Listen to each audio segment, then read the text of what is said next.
என்ன சித்து, அவ மேல உனக்கு சிம்பத்தி கிரியேட் ஆகுதா? அவ உன்னை அசிங்கப்படுத்தி அவமானப்படுத்தினவ. அவ மேல எல்லாம் நீ பாவம் பார்க்காத என்று அவன் மனசாட்சி கூற, கொஞ்சமாக கீழே இறங்கி வந்தவன் மீண்டும் முருங்கை மரம் ஏறிக்கொண்டான். இவளுக்கு என்ன ஆனா எனக்கு என்ன, நான் எதுக்கு ஃபீல் பண்ணணும்?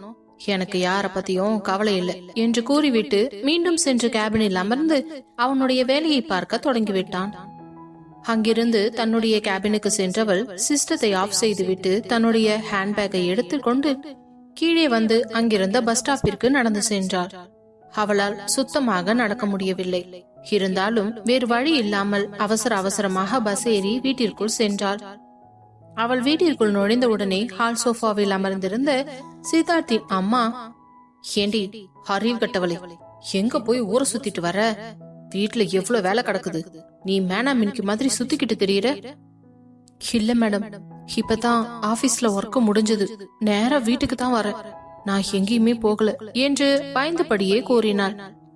சே, உன்னையெல்லாம் இந்த அளவுக்கு பேச வச்சிருக்கான் பாரு என் பையன், அவனை சொல்லணும். போய் சூடா எனக்கு ஒரு காஃபி எடுத்துட்டு வா என்று கூறியதும் நேராக அவள் தங்கியிருக்கும் ஸ்டோர் ரூமுக்கு சென்று அவளுடைய பேக்கை வைத்துவிட்டு முகம் கை கால் கழுவிக்கொண்டு கிச்சனுக்கு சென்றவள் காஃபி போட்டு எடுத்துக்கொண்டு வந்து அவர் கையில் கொடுத்தாள். அதை வாங்கி வாயில் வைத்தவர், சீ, என்ன காஃபி இது, இவ்வளவு கேவலமா இருக்குது என்று அவள் முகத்திலேயே தூக்கி ஊத்த பெண்ணவளோ வேதனையில் துடித்து போய்விட்டாள். ஐயோ அம்மா என்று அலறி துடித்துக் கொண்டிருக்கும் பொழுதுதான் சித்தார்த் வீட்டுக்குள் நுழைய அவன் கண்ட காட்சியில் அப்படியே உறைந்து நின்று விட்டான். ஒரு நிமிடம் அங்கு என்ன நடந்தது என்று யோகிப்பதற்கு தேவைப்பட்டது. அதற்குள் அவன் அம்மாவோ, சித்தார்த் வாப்பா, வந்துட்டியா? என்ன வேலைக்காரி கூட்டிட்டு வந்திருக்க நீ? இவளுக்கு ஒரு காஃபி கூட போட தெரியல, கேவலமான ஒரு காஃபியை போட்டு வச்சிருக்கா, அதான் தூக்கி அவ மூஞ்சிலேயே ஊத்திட்டேன் என்றதும் அவன் இதயத்தில் ஈட்டி எடுத்து குத்தியது போல இருந்தது. அவ்வளவு சூடான டீ கொட்டிய எரிச்சலில் துடித்துக் கொண்டே நேராக வாஷ்பேஷனுக்கு ஓடியவள் முகத்தை சில்லென்ற தண்ணீரை விட்டு கழுவினாள். அதை பார்க்கும் பொழுது அவன் உள்ளுக்குள் என்னவோ செய்திருந்தாலும் அதை வெளியில் காட்டிக் கொள்ளாமல், இதெல்லாம் ஏமா என்கிட்ட சொல்லிக்கிட்டு இருக்கீங்க? இந்த வேலைக்காரியாச்சு நீங்களாச்சு, எனக்கு எதை பத்தியும் கவலை இல்லை என்றவன் மீண்டும் தன்னுடைய முகத்தை கடினமாக்கிக் கொண்டு நேராக தன்னுடைய அறைக்குள் நுழைந்து விட்டான். அவன் சொல்லிவிட்டு போனதை கேட்ட கயல்விழிக்கு துக்கம் தொண்டையை அடைத்தது.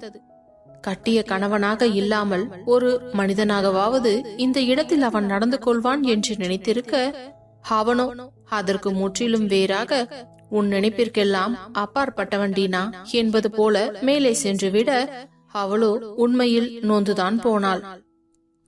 அவ்வளவு வழியிலும் அவளுடைய வேலைகள் அனைத்தையும் முடித்துவிட்டு இரவு சென்று படுப்பதற்கு 11 மணி ஆகிவிட்டது. முகத்தில் இருந்த எரிச்சலில் அவளுக்கு தூக்கமும் வரவில்லை. உருண்டு புரண்டு படுத்து தூங்குவதற்கு முயற்சி செய்தவள் அப்பொழுதுதான் கண்களை மூடி உறங்கத் தொடங்கினாள்.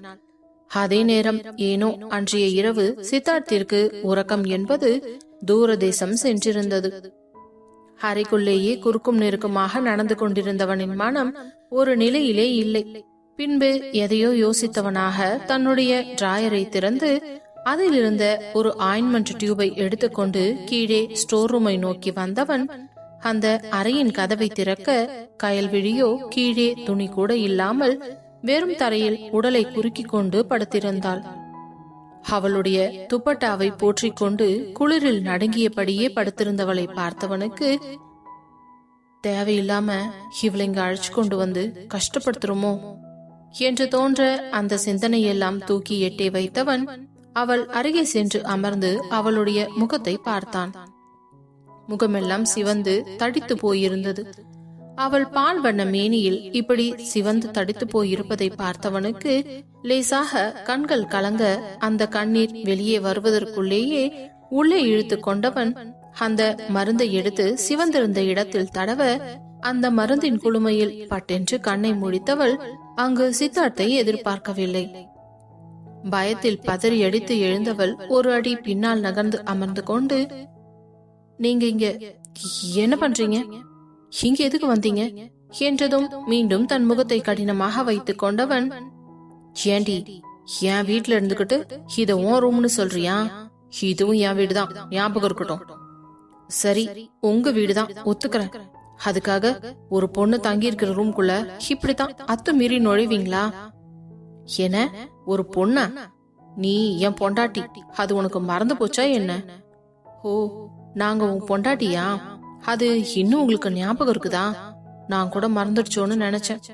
இங்க பாருங்க மிஸ்டர் சித்தார்த், இந்த வீட்டை பொறுத்த வரைக்கும், உங்களை பொறுத்த வரைக்கும் நான் இந்த வீட்டோட வேலைக்காரி, அவ்வளவுதான். உங்களோட மனைவி எல்லாம் கிடையாது.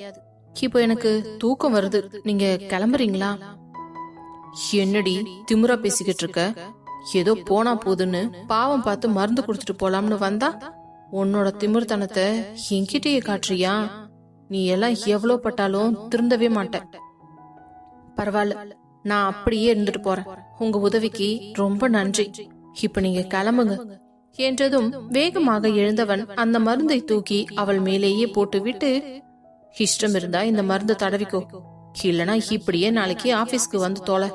உன்னையெல்லாம் யாராவது 4 பேரு கேள்வி கேட்டாதான் உனக்கு புத்தி வரும் என்றவன் வேகமாக அந்த அறையின் கதவை அரைந்து சாத்திவிட்டு சென்று விட்டான்.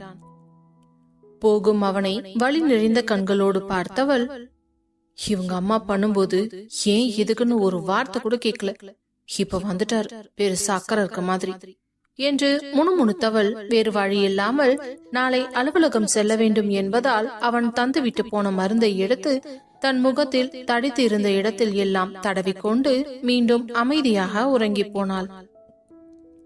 அறைக்கு வந்த சித்தார்த்திற்கு கோபமாக வந்தது.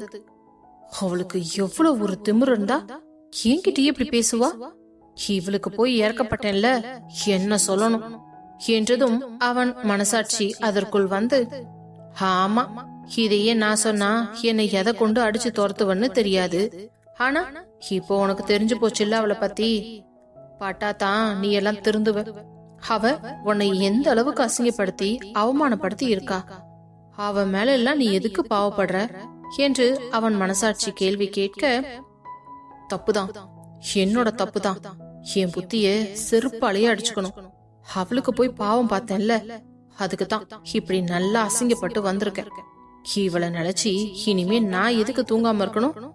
நான் நிம்மதியா படுத்து தூங்க போறேன் என்றவன் மெத்தையில் விழுந்து உறங்க தொடங்கினான். அதிகாலை 4 மணிக்கே கயல்விழியின் கண்கள் விழித்துக் கொண்டன. அந்த பிரம்மாண்டமான வீட்டில் ஒரு மூலையில் இருந்த சிறிய ஸ்டோர் ரூம் போன்ற அறையில் வெறும் தரையில் அவள் படுத்திருந்தாள். ஜன்னல் வழியாக உள்ளே நுழைந்த அதிகாலை குளிர்காற்று அவளது மேனியை தீண்டியது. ஆனால் அவளது மனதுக்குள் எரியும் நெருப்பிற்கு முன்னால் அந்த குளிரெல்லாம் ஒன்றுமே இல்லை. மெதுவாக எழுந்து அமர்ந்தவள் தனது சுடிதாரின் கழுத்து பகுதிக்கு உள்ளே மறைத்து வைக்கப்பட்டிருந்த அந்த மஞ்சள் கயிற்றை வெளியே எடுத்து தொட்டு பார்த்தாள். நேற்று வரை அது அவளுக்கு ஒரு கனவாகவே இருந்தது. இன்று அது ஒரு பாரமான அக்ரிமெண்டாக அவள் கழுத்தையே நெரித்து கொண்டிருந்தது. அம்மா, உங்களை காப்பாத்த எனக்கு வேற வழி தெரியலம்மா என்று தனக்குள் முணுமுணுத்துக் கொண்டே எழுந்தாள். சித்தார்த்த போட்ட நிபந்தனைப்படி அந்த வீட்டு வேலைக்காரர்கள் எழுவதற்கு முன்னரே அவள் அனைத்து வேலைகளையும் முடிக்க வேண்டும்.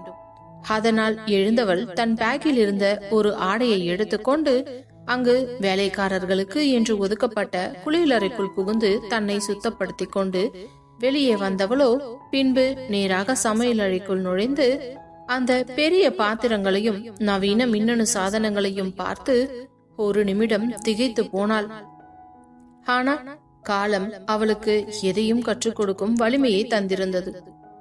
காஃபி போடுவதில் தொடங்கி காலை உணவு தயாரிப்பது வரை அனைத்திலும் இயந்திரமாக செயல்பட்டாள்.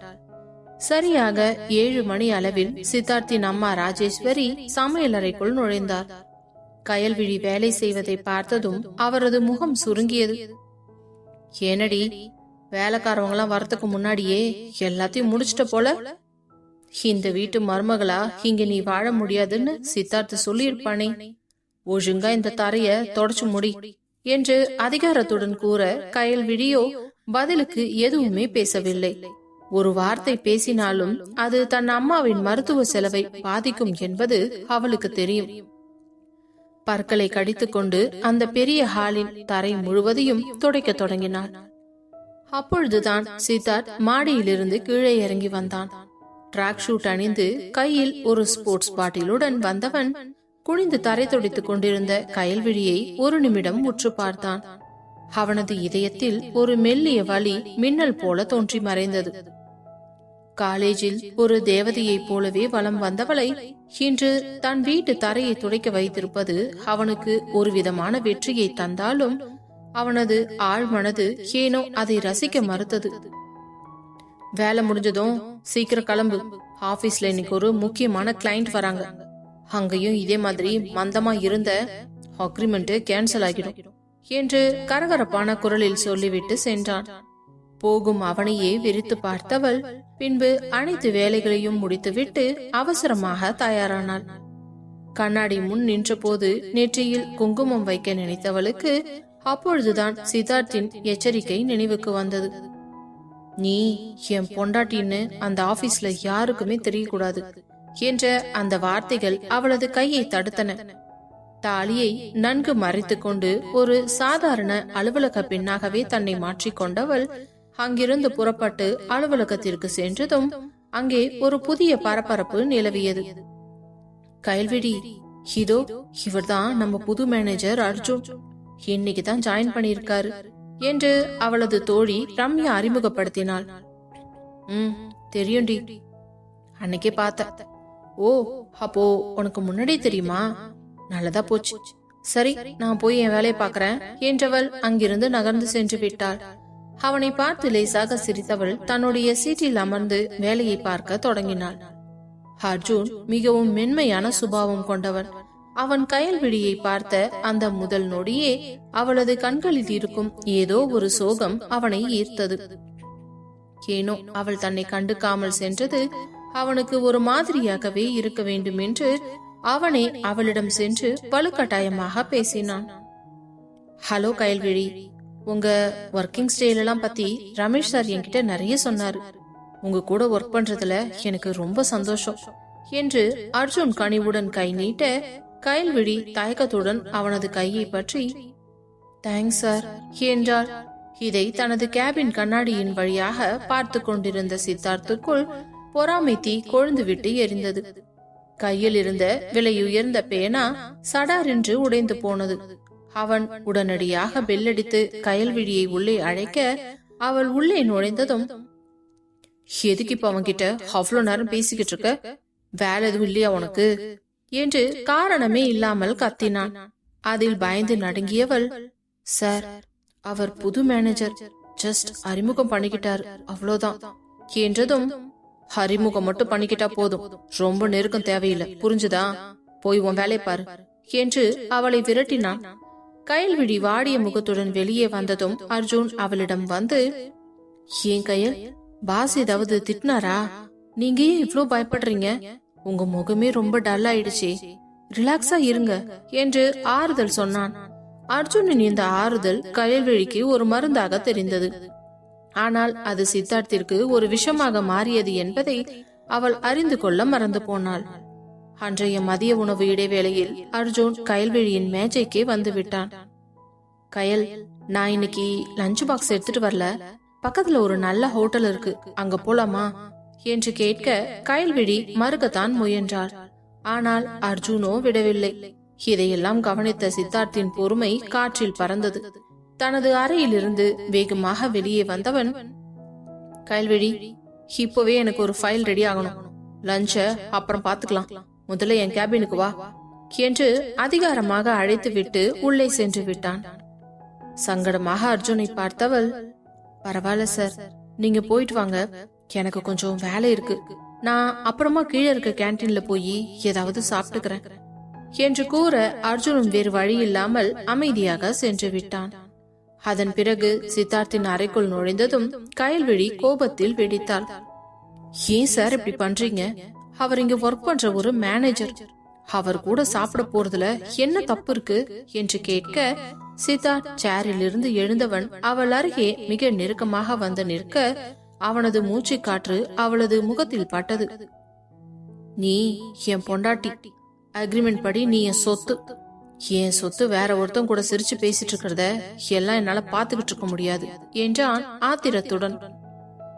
ஆனா நீங்க தான் நம்ம ரிலேஷன்ஷிப் யாருக்கும் தெரியக்கூடாதுன்னு சொன்னீங்க, அப்புறம் ஏன் இப்படி பொசசிவ் ஆகுறீங்க என்று அவள் கேட்க சித்தார்த்திடம் பதில் இல்லை.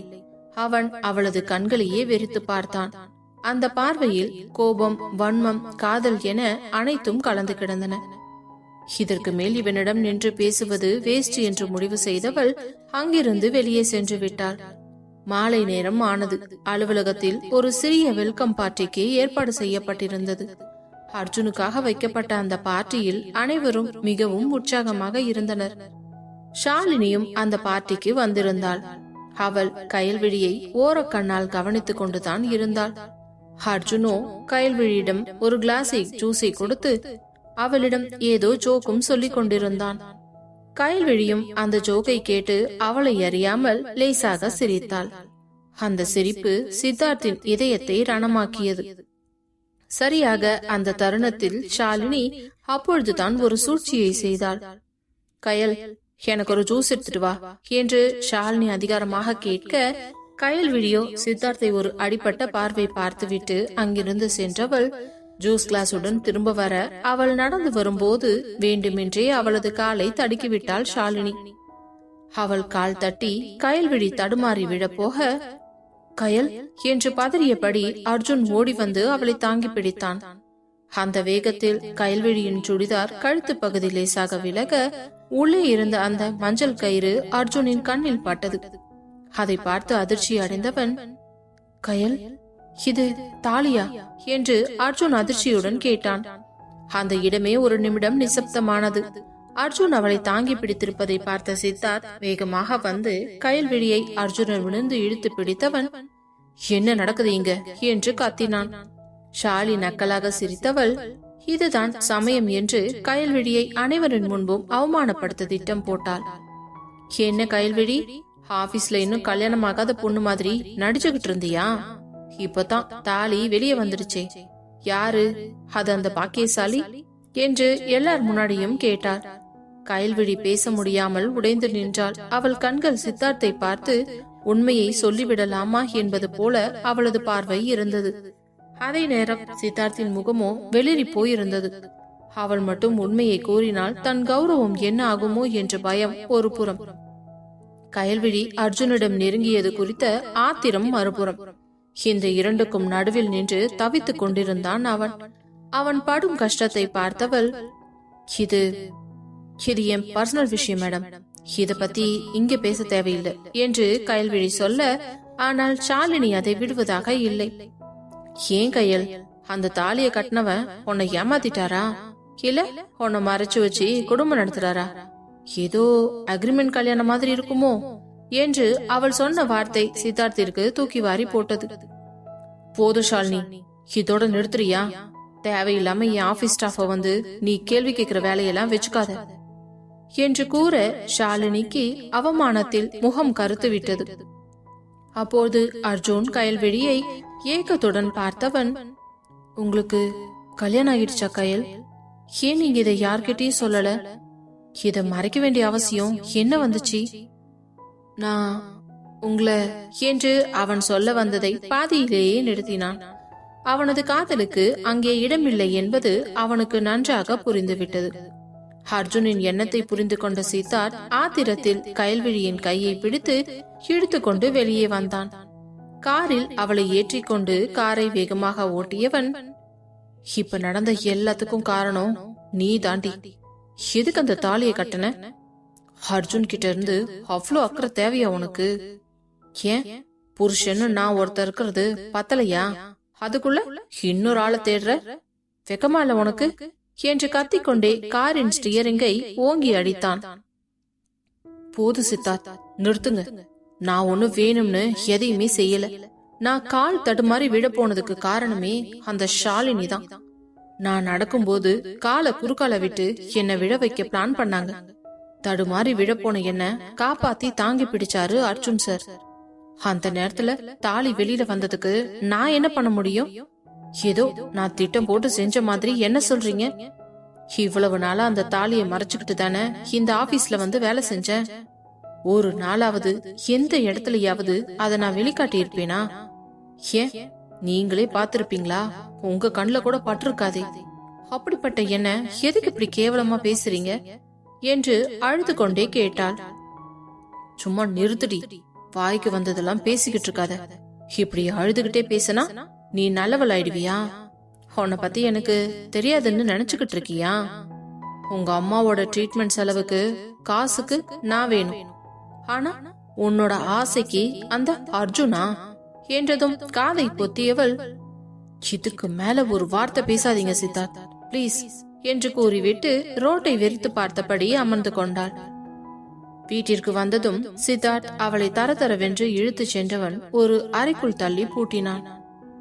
நாளையிலிருந்து நீ ஆபீஸுக்கே வரப்போறதில்ல. இந்த வீட்டு வேலைக்காரியா உன்னோட வேலையை மட்டும் செய். உன் அம்மாவோட ட்ரீட்மெண்ட் முடிஞ்சதும் உன்னை நான் கழட்டி விட்டுருவேன் என்று சொல்லிவிட்டு சென்றான். கயல்விழி அந்த இருட்டு அறைக்குள் அமர்ந்து அழுது கொண்டிருந்தாள். அவளது வாழ்க்கை ஒரு பெரும் புயலில் சிக்கிய படகு போல ஆடிக்கொண்டிருந்தது.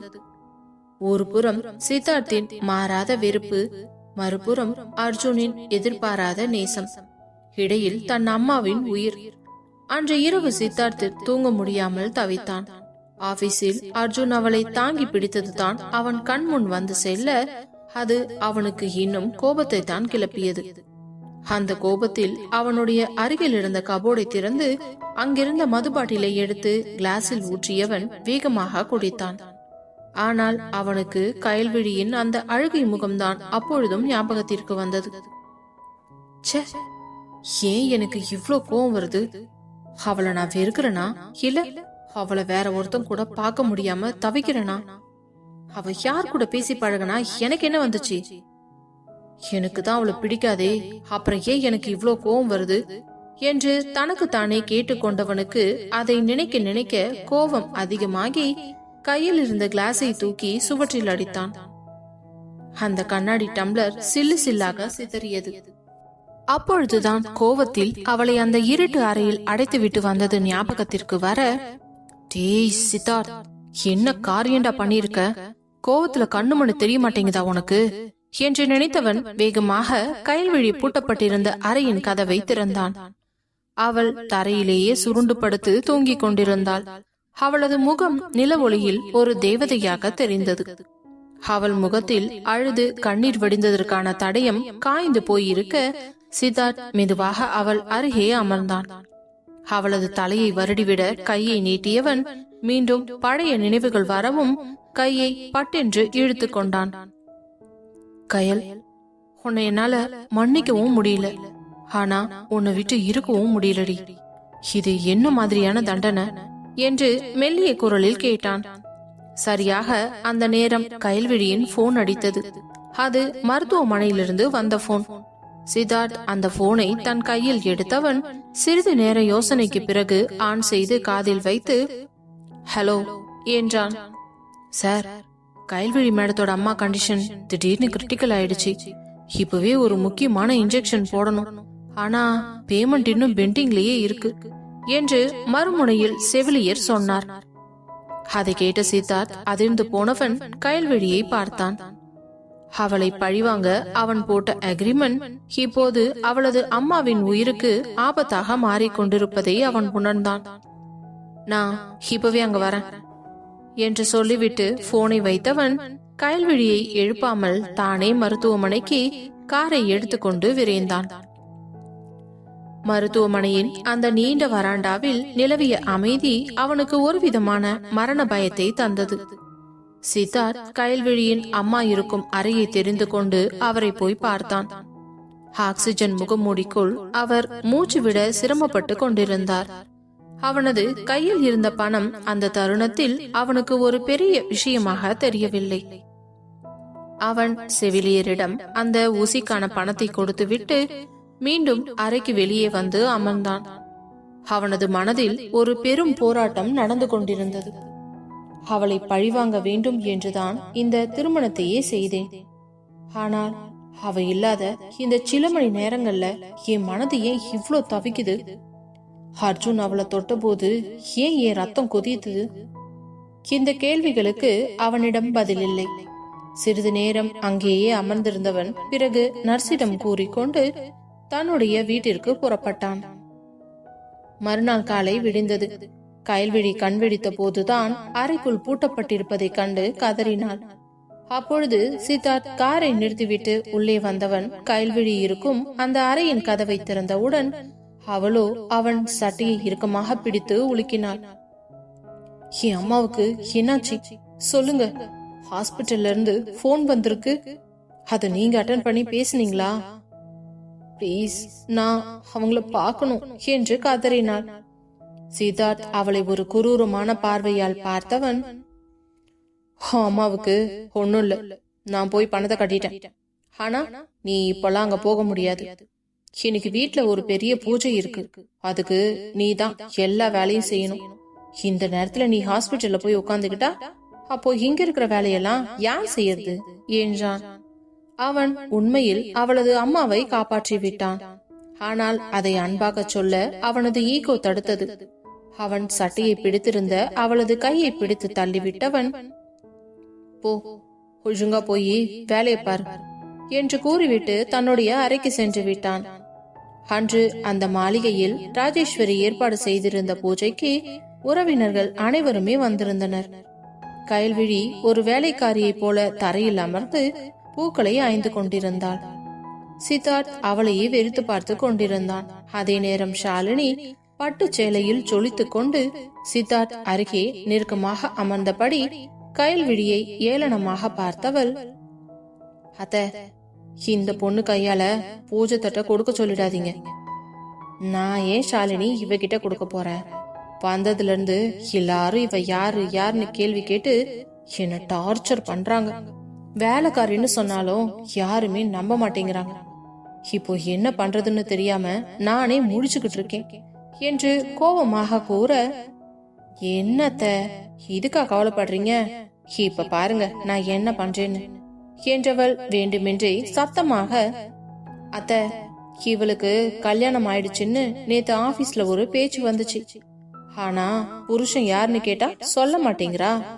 இவ ஒரு ராசி இல்லாதவத்த என்று ஷாலினி உறக்க சொன்னதும் அங்கிருந்த உறவினர்கள் கயல்விழியை ஒரு விசித்திரமான பார்வை பார்த்தார்கள். சித்தார்த் எதையும் பேசாமல் அமைதியாக இருந்தான். அவனது மௌனம் கயல்விழியின் இதயத்தை ரணமாக்கியது. அவள் அழுது கொண்டே எழுந்து சமையல் அறைக்கு சென்று விட்டாள். ஆனால் அவளுக்கு தெரியாது அர்ஜுன் அந்த பூஜைக்கு அழைக்கப்பட்டிருக்கிறான் என்று. சித்தார்த் கம்பெனியின் மேனேஜர் என்ற முறையில் அர்ஜுன் உள்ளே நுழைந்தான். அங்கு அவன் கயல்விழியை பார்த்ததும் அதிர்ச்சியில் உறைந்து போனான். கயல்விழி, நீங்க இங்க என்ன பண்றீங்க? இது உங்க வீடா என்று ஆச்சரியத்துடன் கேட்டான். சித்தார்த் வேகமாக அர்ஜுன் அருகே வந்தவன், இவ இந்த வீட்டு வேலைக்காரி அர்ஜுன், நீ எதுக்கு விகட்ட பேசுற? வா உள்ள போலாம் என்று அவனது கையை பிடித்து இழுத்தான். ஆனால் அர்ஜுன் விடவில்லை. வேலைக்காரியா? ஆனா நேத்து ஆபீஸ்ல இவங்க கழுத்துல ஒரு தாலி இருந்துச்சே, நான் பார்த்தேனே. சித்தார்த் சார், ஒருவேளை என்று அவன் சத்தமாக கேட்க ஷாலினி இடையில் புகுந்தாள். ஆமா அர்ஜுன், இவளுக்கு ஒருத்தன் தாலி கட்டியிருக்கான். ஆனா அவன் இவள் நடு ரோட்ல விட்டுட்டு ஓடி போயிட்டானா. அதான் இப்போ என்கிட்ட வேலைக்காரியா இருக்கா என்று ஒரு கதையை அளந்து விட்டாள். அதை கேட்ட கயல்விழிக்கு ஆத்திரம் தலைக்கேறியது. அவள் கையில் இருந்த பித்தளை தட்டை ஓங்கி தரையில் அடித்தவள், அந்த சத்தத்தில் அந்த இடமே அமைதியாக அவள் நேராக சித்தார்த்தின் முன்னால் வந்து நின்று, ஏன் சார் அமைதியா இருக்கீங்க? உண்மை என்னன்னு சொல்ல வேண்டியது தானே? நான் யாருன்னு இவங்களுக்கு சொல்லுங்க என்று கத்தினாள். சித்தார்த்தின் கண்கள் கோவத்தில் சிவந்தது. அவன் கயல்விழியின் கையை பிடித்து தரதரவென்று இழுத்துக்கொண்டு மாடிக்கு தன் அறைக்கு சென்றான். நீ என்னடி நினைச்சுக்கிட்டு இருக்க உன் மனசுல? அர்ஜுன் முன்னாடி நான் உன்னை கட்டின புருஷன்னு சொன்னா என் கௌரவம் என்ன ஆகிறது? நீ ஒரு அக்ரிமெண்ட் பொண்டாட்டி, அத மறந்துடாத என்று அவளை சுவரில் சாய்த்தான். கௌரவம் கௌரவம்னு சொல்றீங்களே, அந்த தாலியை கட்டும் போது அந்த கௌரவம் எங்க போச்சு? என்னை எதுக்கு இவ்ளோ சித்திரவதை பண்றீங்க? காலேஜ்ல நான் உங்களை வேண்டாம்னு சொன்னதுக்காகவா? அதுக்கு என்ன காரணம்னு ஒரு வாட்டியாவது என்கிட்ட கேட்டீங்களா என்று அவன் மார்பில் சாய்ந்து அவள் கதறி அழுதாள். சித்தார்த் ஒரு நிமிடம் தடுமாறினான். அவளது கண்ணீர் அவனது சட்டையை நனைத்தது. அவன் அவளது முகத்தை நிமிர்த்தினான். காரணம் எதுவா இருந்தாலும் நீ என்னை எல்லார் முன்னாடியும் அசிங்கப்படுத்தினது உண்மை. அந்த வலி இன்னும் குறையலடி என்றவன் அவளை தள்ளிவிட்டு விட்டு வெளியே சென்று விட்டான். அன்று மாலை பூஜை முடிந்தவுடன் அனைவரும் ஆங்காங்கே நின்று பேசிக் கொண்டிருக்க கயல்விழியோ கார்டனில் நின்று கொண்டிருந்தாள். அப்பொழுது அங்கே போன் பேசுவதற்காக வந்த அர்ஜுனுக்கு கயல்விழியை தனியாக சந்திக்க ஒரு சந்தர்ப்பம் கிடைத்தது. உடனே போனை கட் செய்தவன், ஹாய் கயல், இங்க என்ன பண்றீங்க? ஒண்ணுமில்ல அர்ஜுன் சார், சும்மாதான் நின்னுகிட்டு இருந்தேன். உங்க முகமே சரியில்லையே கயல், எனக்கு தெரியும் நீங்க ஏதோ ஒரு பெரிய கஷ்டத்துல இருக்கீங்கன்னு. சித்தார்த் உங்களை நடத்துற விதமும் எனக்கு கொஞ்சம் கூட பிடிக்கல. உங்களுக்கு ஏதாச்சும் உதவி தேவைப்பட்டா தயங்காம என்கிட்ட சொல்லுங்க, நான் உங்களை இந்த நரகத்துல இருந்து காப்பாத்துவேன் என்று அவன் கனிவோடு சொன்னான். ஒரு நிமிடம் கயல்விழிக்கு பேசாமல் இவனிடம் உண்மையை கூறி உதவி கேட்கலாமா என்ற எண்ணம் கூட வந்தது. அப்பொழுது சித்தார்த் அவனது அறையில் இருந்த பால்கனிக்கு போன் பேசுவதற்காக வந்த பொழுது கயல்விழியும் அர்ஜுனும் அங்கு தனியாக நின்று பேசிக் கொண்டிருப்பதை பார்த்தான். அவனுக்கு அவ்வளவு ஆத்திரமாக வந்தது. கோபமாக தனது அறையிலிருந்து கீழே இறங்கி வந்தவனின் கையில் ஒரு முக்கியமான பிசினஸ் ஃபைல் இருந்தது. அவர்கள் அருகில் வந்தவன், கயல்விழி என்று சத்தமாக அழைக்க திடீரென்று அவன் குரல் கேட்டதில் அவளுக்கு தூக்கி வாரி போட்டது. பயத்துடனே அவனை திரும்பி பார்த்தவள், சொல்லுங்க சார். அர்ஜுன், நீ இன்னும் கிளம்பலையா? இதோ கிளம்பிட்ட சார், வரேன் சார். வரேன் கயல் என்றவன் வேகமாக வெளியே சென்று விட அவளை எரிப்பது போல முறைத்தவன், நாளைக்கு ஒரு பார்ட்டி இருக்கு, அதுல நீ என் பர்சனல் செக்ரட்டரியா வரணும். ஆனா ஒண்ணு, அங்க இந்த அர்ஜுனும் இருப்பான். நீ அவன் கூட ஒரு வார்த்தை பேசினா கூட அன்னைக்கு நைட்டே உன் அம்மாவோட ட்ரீட்மெண்ட் நின்னு போயிடும் என்று மிரட்டினான். கயல்விழி கண்களில் கண்ணீரோடு மௌனமாக தலையசைத்தாள். சரிங்க சார் என்று. பிறகு அனைவரும் உறங்க சென்றதும் சித்தார்த் அவன் அறையில் ஆழ்ந்த உறக்கத்தில் இருந்தான். அப்பொழுது அவனுக்கு ஒரு விசித்திரமான கனவு வந்தது. காலேஜ் கேண்டீனில் கயல்விழி அவனுக்காக காத்திருப்பதும் இருவரும் சிரித்து பேசுவதும் போன்ற அந்த கனவு கழிந்த போது அவன் வியர்த்து போய் எழுந்தான். ச்சே, என்ன கனவு இது என்று நினைத்தவன் எழுந்து மெதுவாக கயல்விழி படுத்திருந்த அறைக்கு சென்று பார்க்க அவள் தரையில் படுத்து அழுது கொண்டே தூங்கியிருந்தாள். அவளது கையில் ஒரு புகைப்படமும் இருந்தது. என்ன இவ தூங்கும்போது கூட கையில ஏதோ ஒரு போட்டோ வச்சிருக்கா என்று நினைத்தவன் மெதுவாக அதை எடுத்து பார்த்தான். அது காலேஜ் ஃபேர்வெல் பார்ட்டியில் எடுக்கப்பட்ட புகைப்படம். அதில் சித்தார்த் சிரித்து கொண்டிருக்க கயல்விழி அவனை பெருமையோடு பார்த்து கொண்டிருக்கிறாள். இதை எதுக்கு கையில வச்சிருக்கா என்று நினைத்தவன் அந்த புகைப்படத்தை திருப்பி பார்க்க பின்னால் ஏதோ எழுதப்பட்டிருந்தது. என்னால உன் காதலை ஏத்துக்க முடியாது சித்தார்த். ஏன்னா என் வாழ்க்கை வேற ஒருத்தரோட முடிவாகிடுச்சு. என்னை மன்னிச்சுடு. இதை பார்த்ததும் சித்தார்த் ஆத்திரத்தில் அந்த புகைப்படத்தை சுக்குநூறாக கிழித்து போட்டான். வேற ஒருத்தனோட முடிவாகிடுச்சா? யார் அவன்? அவன் எங்க இருக்கான் என்று அவனது பொறாமை இப்போது உச்சகட்டத்தை எட்டியது. அவன் எங்க இருந்தாலும் அவனுக்கு என் கையால தாண்டி சாவு என்று நினைத்தவன் கோபமாக அங்கிருந்து எழுந்து சென்று விட்டான். ஆனால் ஆத்திரத்தில் அந்த கையெழுத்து கயல்விழியுடையது அல்ல என்பதை அவன் கவனிக்க தவறிவிட்டான்.